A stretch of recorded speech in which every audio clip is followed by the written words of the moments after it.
ரொம்ப ஹாப்பியா இருந்தது. கண்டிப்பா டிசர்விங் கண்டஸ்டன்ட், நல்ல பிளேயர், ரொம்ப டெடிகேட்டிவா ஒரு 15 வாரம் ஒர்க் பண்ணியிருக்காங்க.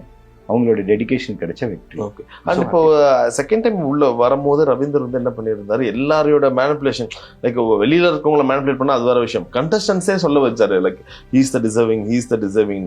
அப்ப யாருமே திரும்ப வந்து அவருக்கு குரலும் கொடுக்கல, எதிர்த்தும் பேசல. அந்த டைம் நீங்களும் இருந்தீங்கன்னு நினைக்கிறேன். ஃபர்ஸ்ட் 1 வீக் இருந்தீங்க.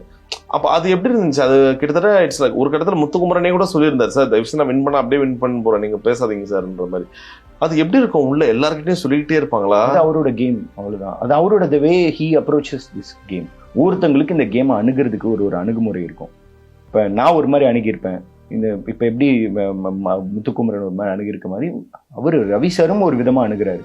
அவருடைய கேம் அதுதான், அந்த மாதிரியான ஒரு கேம் அணுகிருக்காரு. ஏன்னா ஒரு 7 சீசன் இதுக்கு முன்னாடி ரிவ்யூ பண்ணியிருக்காங்க. இந்த கேம் பத்தின புரிதல் அவருக்கு நிறைய இருக்கு.